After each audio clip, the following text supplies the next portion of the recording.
Praise the lord. యేసునామ స్మరణ అనే ఉదయకాల కార్యక్రమానికి మీ అందరికీ ఆహ్వానం. ఈ ఉదయకాలం ఎలాగున్నారు? ఈ రోజు పరిశుద్ధ గ్రంథంలో నుండి హెబ్రీయులకు రాసిన పత్రిక 12వ అధ్యాయం 10వ వచనం నుంచి చద్దాం. మనము తన పరిశుద్ధతలో పాలు పొందవలెనని మన మేలు కొరకే ఆయన శిక్షించుచున్నాడు.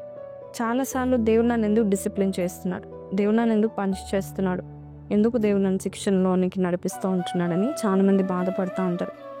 దేవుడు పరిశుద్ధుడు, ఆయనతో మనం యుగయుగములు సహవాసం చేయాలి.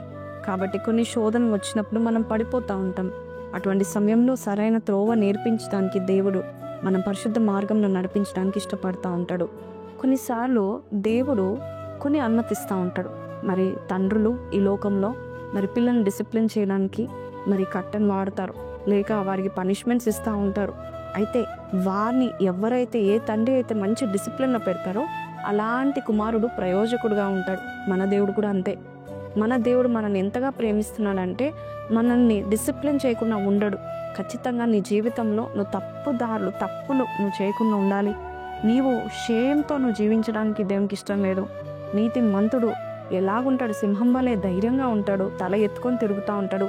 తల దించుకునే పరిస్థితిలో మనమే తెచ్చుకుంటూ ఉంటాము. మనకైతే ఎంత లోక ఆశలు కానీ మన శరీర కోరికలు కానీ దేవునికి విరుద్ధమైన తలంపులు కానీ ప్రతి నిమిషం మనము ఆలోచన చేస్తూ ఉంటాం.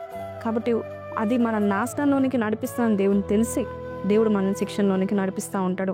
ఒకసారి ఒక రాజు మరి ప్రతిరోజు కూడా తన కుమారుడిని వేటాడడానికి తన కుమారునితో పాటు వెళ్ళేవాడు. చిన్నతనం నుంచి ఆ కుమారుడు తండ్రి యొక్క వేటను చూసి చాలా సంతోషించేవాడు. కుమారుడు చప్పట్లు కొట్టడము, ఆ తండ్రిని మరి ఎంతగానో డాడీ ఈజ్ గ్రేట్ అని చెప్తా ఉంటుండగా రాజు చాలా సంబరపడిపోయేవాడు. కొన్ని సంవత్సరాల తర్వాత ఆ కుమారుడు అనుకున్నాడంట, నేను కూడా మా నాన్నగారు వల్లే నేను కూడా వేటాడాలి, నేను కూడా బలవంతుడిగా ఉండాలి, నేను కూడా చక్కగా వేటాడి మంచి పేరు తెచ్చుకోవాలనుకున్నాడంట. అనుకుని డాడీ నన్ను చూడు, ఇదిగో నేను జింకను ఈరోజు నేను వేటాడతానని చెప్పాడు. అంటే ఓకే, కానీ దూరంగా వెళ్ళకు, పర్లేదు అని చెప్పాడంట. అయితే వేటాడడానికి వెళ్ళేటప్పుడు ఒక జింక పడింది. ఆ జింకను పట్టుకోవడానికి ముందుకు వెళ్ళిపోయి చాలా దూరంగా వెళ్ళిపోతున్నాడు. తండ్రి అంటాడు, బాబు ఇంకా చాలులే, వచ్చేస్తే ఇంకా చాలు, వద్దు, అడవిలోకి వెళ్ళొద్దు అని చెప్తా ఉంటాడు. లేదు డాడీ, నేను చూపించాలని ముందుకు వేగంగా వెళ్తా ఉన్నాడు. ఎంత అన్నా కూడా మరి తండ్రి మాట వినిపించుకోవట్లేదు. ఆ జింక ఇంకా లోపల అడవిలోకి వెళ్ళిపోయింది. అడవిలోకి వెళ్ళిపోయిన తర్వాత ఈ అబ్బాయి కూడా మా డాడీకి ఎలాగైనా నేను చూపించాలి, మంచి వేట ఆడతాను నేను చూపించాలనుకొని ఆ జింక వెనకాల వెళ్తా ఉన్నాడు. మధ్యలో నది వచ్చింది. ఆ నదిని మరి దాటుకుంటా జింక ఒకటే జంపులో దాటి వెళ్ళిపోతుంది. కానీ ఈ కుమారుడు తెలియదు అక్కడ నది ఉందని, అక్కడ పడిపోతాడని తెలియదు. కాబట్టి తండ్రి అది చూసి, బాబు ఇంకా ఆగిపో అంటే, లేదు నాన్న అని చెప్పింది వినిపించుకోకుండా ముందుకు పరిగెత్తుతూ ఉంటున్నాడు. అటువంటి సమయంలో ఏం జరిగిందంటే నాన్నగారు రాజు ఆయనను ఆపడానికి ప్రయత్నించారు. ఎందుకు అంటే ఆయన చనిపోతాడు, ఒకవేళ ఆపకపోతే చనిపోతాడని చెప్పేసి ఆ బాణమును తీసుకొని ఆయన కాళ్ళ మీద విసురుతాడు. ఆ బాణం ఆయన కాళ్ళకి తగిలి భయంకరమైన నొప్పితో ఆగిపోయి అక్కడ పడిపోతాడు. అప్పుడు తండ్రి వచ్చి, నాన్న బాగున్నా, పర్లేదు, నువ్వు దా వచ్చేసే అని చెప్పినప్పుడు, నువ్వు నిజమేనా, నువ్వు తండ్రివేనా, నన్ను ఎందుకు ఇలాగా బాణంతో కొట్టావు, నన్ను చంప చూసావు కదా అని చెప్పినప్పుడు, లేదు బాబు, నీ కాలు గాయం తగిలింది, ఆ గాయం కట్టులు వేస్తే కొన్ని రోజులు బాగుపడుతుంది, కానీ నీవు కానీ నా మాట వినకుండా ముందుకు వెళ్తే ఆ నదిలో పడిపోయి మొత్తానికే నువ్వు నాశనం అయిపోతావు. కాబట్టి నిన్ను కాపాడడానికి నేను ఆ బాణం విసిరాను. కాబట్టి నిన్ను పాడు చేయడానికి కాదు, నిన్ను నాశనం చేయడానికి కాదు, నీతో పాటు నేను జీవించడానికి, నీవు నాతో పాటు ఉండడానికి అని చెప్తాడు. నిజమే, మన దేవుడు కూడా అంతే. కొన్నిసార్లు మనము మాట వినకుండా వేగంగా వెళ్ళిపోతున్నప్పుడు దేవుడు కొన్నిసార్లు మనకి కళ్యాణం పెడతా ఉంటాడు. లేదంటే మనకు కొన్ని శిక్షణలోనికి నడిపించడానికి కొన్ని విషయాల్లో పనిష్మెంట్స్ని దేవుడు అనుమతిస్తాడు.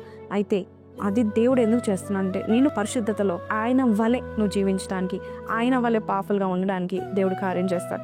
కాబట్టి ఈరోజు ఈ మాటలు వింటున్నా నీవు చిన్న ప్రార్థన చేస్తాను. కళ్ళు మూసుకోండి. ప్రభా, నేను ఎప్పుడు నీ డిసిప్లిన్లో ఉండాలని ప్రార్థన చేద్దామా? విశ్వాసంతో ప్రార్థన చేయండి. దేవుడు మనకు తోడుగా ఉంటాడు.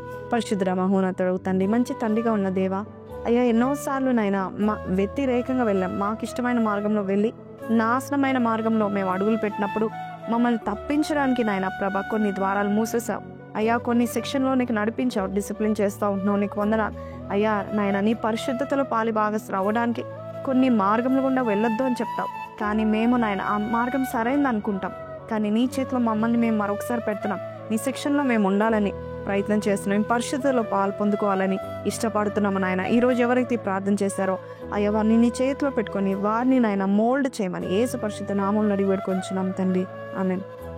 సో ప్రేస్లో రండి, ప్రతి శోధన సహించి దాని నుండి బయటపడి మరి దేవుడు ఏ శ్రమనైతే అనుమతించాడో, ఏ డిసిప్లిన్ అయితే చేస్తున్నాడో, ఏ ద్వారం అయితే మూసి ఉన్నాడో అది నీ మేలు కొరకు, నీ మంచి కొరకని నమ్మండి. మిమ్మల్ని పరిశుద్ధంగా దేవుడు నీతిమంతులుగా తీర్చిదిద్దడానికి ఇష్టపడుతున్నాం.